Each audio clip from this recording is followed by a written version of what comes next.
তাহলে we are starting inheritant change,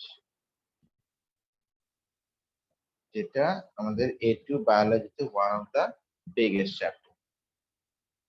আচ্ছা দেখো, ইনহেরিটেন্ট চেঞ্জ এই চ্যাপ্টারে আমরা বেসিক্যালি কি নিয়ে শিখবো। ধরো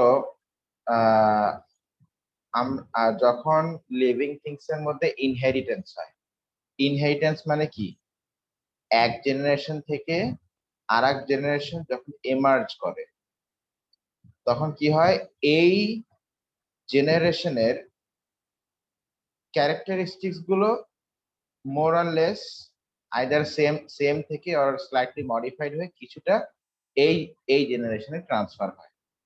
তো এই যে ট্রান্সফার যে হচ্ছে এটাকে আমরা বলছি ইনহেরিটেন্স।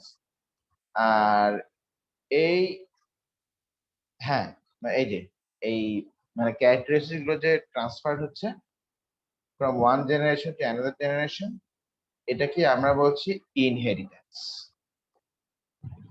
আর এই যে ক্যারেক্টারিস্টিক্স গুলোকে আমরা বলছি ইনহেরিটেড ক্যারেক্টারিস্টিক্স। ঠিক আছে কিনা, যে ক্যারেক্টারিস্টিক গুলো যাচ্ছে। এবার তুমি আসো, ইনহেরিটেন্স বেসিক্যালি কিভাবে হয় আমরা একটা বেসিক আউটলাইন নিয়ে দেখো। ধরো এটা একটা নর্মাল বডি সেল, এটা একটা বডি সেল যার মধ্যে সার্টিন নাম্বার অফ ক্রোমোসোমস আছে। আচ্ছা আমি তোমাকে বলি, ধরো এটার মধ্যে 20 ক্রোমোসোমস আছে। এটা নর্মাল একটা লিভিং একটা বডি সেল। তো সেই 20 ক্রোমোসোমস আগে কি হবে, ওরা আগে ডিভিশন করবে, ওরা আগে সেল ডিভিশন করবে, সেল ডিভিশন করে দুইটা নতুন সেল তৈরি করবে যাদের মধ্যে 10 করে থাকে।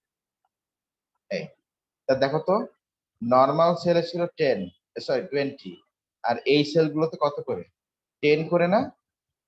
10 করে মানে হচ্ছে হাফ দ্য অ্যামাউন্ট।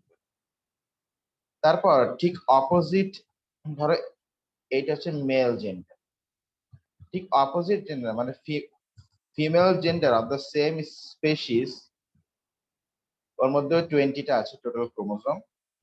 সেটা আগে সেল ডিভিশন হয়ে গেল 10 এই। তারপর কি হলো, তারপর এই ফিমেল থেকে একটা 10 আসলো, মেল থেকে একটা 10 আসলো।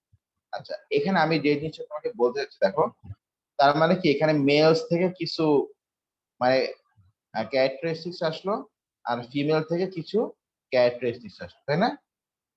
Some characteristics came from male and some characteristics came from কি, ফিমেল। তারপর ওরা একসাথে কি করলো, মার্জ করে আবার কিন্তু 20 বানিয়ে ফেলবে, কি তাই তো?